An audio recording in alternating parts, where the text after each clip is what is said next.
আসসালামু আলাইকুম। বাংলাদেশ ভারত দুই প্রতিবেশী রাষ্ট্রের মধ্যকার যে সম্পর্ক কতটা জটিল এবং বৈরী অবস্থায় গিয়ে পৌঁছেছে সে বিষয়ে আলোচনার জায়গাটি শুধুমাত্র যে দুই দেশের মানুষ এবং দুই দেশের সরকারের মধ্যেই সীমাবদ্ধ, নিশ্চয়ই তা নয়। বরং এটি এখন একটি বৈশ্বিক আলোচনার জায়গায় রূপ নিয়েছে।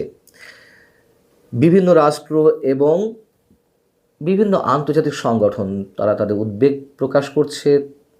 এই অবস্থায় দুই রাষ্ট্রের কী করণীয় সে বিষয়েও পরামর্শ দিচ্ছে। সেই জায়গা থেকে international crisis group ICG, Brussels ভিত্তিক একটি গবেষণা প্রতিষ্ঠান, তারা তাদের একটি দীর্ঘ গবেষণা প্রতিবেদন প্রকাশ করেছে যে এই অবস্থা থেকে উত্তরণের জন্য কার কতটুকু ছাড় দেওয়া উচিত, আর যদি ছাড় না দেওয়ার মাধ্যমে এই সম্পর্ক আরও চরম অবস্থায় গিয়ে পৌঁছায় তাহলে ভবিষ্যৎটা কতটা ভয়ঙ্কর হতে পারে সে সম্পর্কেও তারা একটি ধারণা দিয়েছে। আইসিজি সম্পর্কে এর আগেও আমি নানান সময় কথা বলেছি, আপনারাও নিশ্চয় জানেন। ইন্টারন্যাশনাল ক্রাইসিস গ্রুপ এই প্রতিষ্ঠানটি 8-10টা সাধারণ গবেষণা প্রতিষ্ঠানের মতো নয়।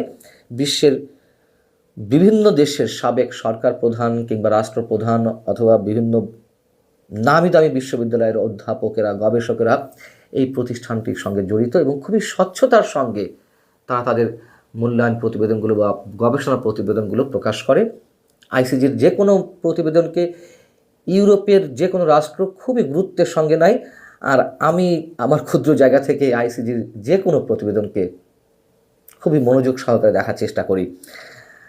তো আইসিজি দুই রাষ্ট্রের সম্পর্ক উন্নয়নে কিছু কৌশল বাতলে দিয়েছে, আবার সম্পর্ক আরও খারাপ হলে কী ধরনের আশঙ্কা সেটিও মোটামুটি তারা ব্যক্ত করেছে। এখন প্রশ্ন হচ্ছে, বর্তমান ডক্টর ইউনূস সরকার আইসিজির পরামর্শ কতটা গ্রহণ করবে, বা ইউনূস সরকারের ভর কেন্দ্রে যে রাজনৈতিক প্রতিষ্ঠান বা ধর্মীয় প্রতিষ্ঠানগুলো রয়েছে যারা ইউনূস সরকারকে নিয়ন্ত্রণ করছে পেছন থেকে, তারা কতটা নিজেদের জন্য এগুলো মূল্যায়ন করবে, আর ভারতও বা কতটা ছাড় দিবে সম্পর্ক উন্নয়নের জন্য, অথবা আদৌ ছাড় দেবে কিনা ইউনূস সরকারের এই সময়ে ভালো সম্পর্ক উত্তরণের ক্ষেত্রে, সেটি অনেক বড় প্রশ্ন। যাই হোক, আইসিজি যে প্রতিবেদনটি দিয়েছে সেটি বেশ দীর্ঘ। আমি একটু সংক্ষিপ্ত রূপ আপনাদের সামনে তুলে ধরতে চাই। আমার নিজের বিশ্লেষণ না হলেও আপনারা বুঝবেন একেবারে স্বচ্ছভাবে আইসিজি কী বলতে চেয়েছে এবং কতটা বাস্তবসম্মত। আইসিজি বলছে বাংলাদেশের রাজনৈতিক দলগুলোর উচিত ভারত বিরোধী মনোভাব উস্কে দেওয়া থেকে বিরত থাকা। অন্যদিকে নয়াদিল্লির উচিত নতুন করে উত্তেজনা বাড়ানো এবং বাংলাদেশে তাদের সম্ভাব্য অংশীদারকে অবমূল্যায়ন করা থেকে দূরে থাকা। নির্বাচনের পর নয়াদিল্লির উচিত ঢাকার নতুন সরকারের প্রতি সহযোগিতার হাত বাড়িয়ে দেওয়া, বিনিময়ে নতুন সরকারকে ভারতের নিরাপত্তা উদ্বেগের বিষয়গুলো সম্মানের সাথে গ্রহণ করতে হবে, বিবেচনা করতে হবে। এই প্রতিষ্ঠানটি বলছে যে শেখ হাসিনাকে নয়াদিল্লির অকুণ্ঠ সমর্থন বাংলাদেশের দীর্ঘদিনের ভারত বিরোধী মনোভাবকে উস্কে দিয়েছিল, যা গণঅভ্যুত্থানের মাধ্যমে শেখ হাসিনার সরকারের পতনকে ত্বরান্বিত করে। হাসিনা পরবর্তী যুগে যদি সম্পর্ক আরও খারাপ হয় তবে তার সম্ভাব্য সহিংসতাকে উস্কে দিতে পারে, দেশ দুটির অভিন্ন সীমান্তকে আরও অস্থিতিশীল করতে পারে এবং অর্থনৈতিক উন্নয়নকে বাধাগ্রস্ত করতে পারে। এখানে বলা হচ্ছে যে হাসিনার পতনের যে ধাক্কা সেটি এখনও ভারত কাটিয়ে উঠতে না পারায় সম্ভবত ভারতের বর্তমান সরকার, ইউনূসের নেতৃত্বাধীন যে অন্তর্বর্তী সরকার রয়েছে তাদের সঙ্গে সম্পর্ক স্বাভাবিক করবে না। এর পরিবর্তে নীতি নির্ধারকরা বাংলাদেশের নির্বাচনের ফলাফলের জন্য অপেক্ষা করছেন। অবশ্যই ভারত অপেক্ষা করছেন, এবং ইউনূস সরকারের সাথে যে ভারত সম্পর্ক উন্নয়ন করবে না একথা তারা নিজেরাও বলে দিয়েছে এর আগে অনেকবার। পররাষ্ট্র সচিব থেকে শুরু করে ভারতের পররাষ্ট্রমন্ত্রী, ভারতের পররাষ্ট্র মন্ত্রণালয়ের মুখপাত্র, সব জায়গা থেকে আমরা এই ধরনের ইঙ্গিত পেয়েছি। এবং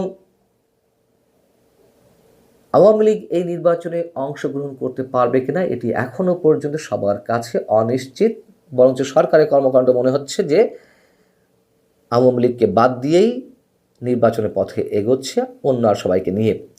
তো সেক্ষেত্রে বলা হচ্ছে যে হাসিনার আওয়ামী লীগকে প্রতিদ্বন্দ্বিতা করতে না দেওয়ায় বিএনপিকে এই নির্বাচনে এগিয়ে থাকা দল হিসেবে বিবেচনা করা হচ্ছে ঐতিহাসিকভাবে ভারত ও বিএনপির মধ্যে টানাপোড়েনের সম্পর্ক রয়েছে, কিন্তু বাংলাদেশের পরিবর্তিত রাজনৈতিক পরিস্থিতিতে নয়াদিল্লির স্বার্থ রক্ষার জন্য এই দলটি সম্ভবত এখন সবচেয়ে ভালো বিকল্প।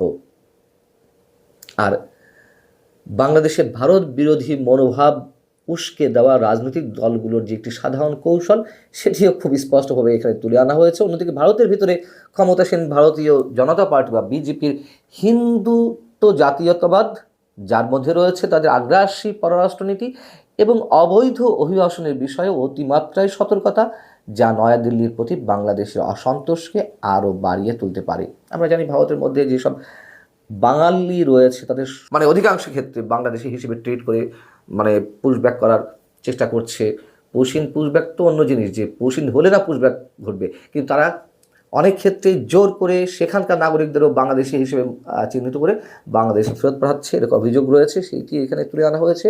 এখানে বলা হচ্ছে যে রাষ্ট্রীয় পর্যায়ে সংঘাতের সম্ভাবনা ক্ষীণ হলো সম্পর্কের টানাপোড়েনে যুদ্ধের চেয়ে কম মাত্রার অস্থিতিশীল পরিস্থিতি সৃষ্টি করতে পারে। অর্থাৎ সরাসরি যুদ্ধ না বাঁধলেও যুদ্ধ অবস্থায় দু রাষ্ট্রের মধ্যে যেই সম্পর্কটি গিয়ে পৌঁছায় সেই জায়গায় যাচ্ছে, এবং এর মধ্যে সহিংস বিক্ষোভ, সাম্প্রদায়িক হামলা, সীমান্ত হত্যা এবং বিদ্রোহী তৎপরতা বাড়তে পারে।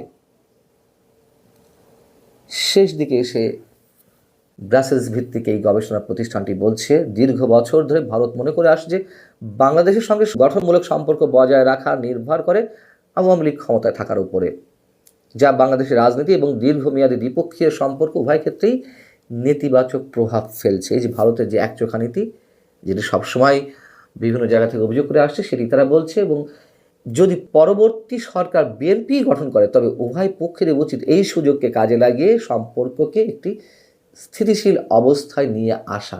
তবে নয়াদিল্লির উচিত হবে এর চেয়ে এক ধাপ এগিয়ে যাওয়া, অর্থাৎ শুধু বিএনপির সাথে যে সম্পর্ক ভালো করতে হবে তা নয়, অপরাপর যে রাজনৈতিক দলগুলো রয়েছে সবার সাথেই তাদের পররাষ্ট্রনীতির জায়গা থেকে সুসম্পর্ক বজায় রাখতে হবে। যে কোনো রাষ্ট্রের একটা উদ্দেশ্য থাকতেই পারে, কিন্তু তার জন্য যে নগ্ন হস্তক্ষেপ করতে হবে এমন কোনো কথা নয়, সেটি মনে করে দেওয়া হচ্ছে। আবার এটিও ব্রাসেলস ভিত্তিক এই সংগঠনটি মনে করিয়ে দিচ্ছে যে বাংলাদেশের যে উগ্রবাদ এবং সেই উগ্রবাদিতার জায়গা থেকে যে উগ্র ভারত বিরোধিতা, এটিও অদূর ভবিষ্যতে বাংলাদেশের জন্য খুবই ভয়ঙ্কর পরিণাম বয়ে নিয়ে আসতে পারে। এখানে বলা হচ্ছে বাংলাদেশের রাজনৈতিক দলগুলোর উচিত আসন্ন নির্বাচনে ভোট পাওয়ার হাতিয়ার হিসেবে ভারত বিরোধী মনোভাবকে ব্যবহার করার লোভ পরিহার করা। এ ধরনের নির্বাচনী কৌশল ভারতের সেই বদ্ধমূল ধারণাকেই আরও জোরালো করবে যে নির্বাচনে প্রতিদ্বন্দ্বিতাকারী প্রধান দলগুলো তাদের স্বার্থের পরিপন্থী, অর্থাৎ ভারতের স্বার্থের পরিপন্থী। আবার সেটি হলে ভারতও তার মতো করে রয়ে যাবে। এখন যে প্রশ্নটি করছিলাম সেটাই আমাদের দেখার বিষয়, কে কতটা গ্রহণ করে আইসিজির এই পরামর্শগুলো, ভারত কতটা করে বা ডক্টর ইউনূস সরকার কতটা করে। তবে এই সময় সম্পর্কে উন্নয়ন হচ্ছে না, চোখ বন্ধ করে বলে যাওয়া যেতে পারে। মোটামুটি এটুকু আমরা নিশ্চিত। ভালো থাকুন, আল্লাহ হাফেজ।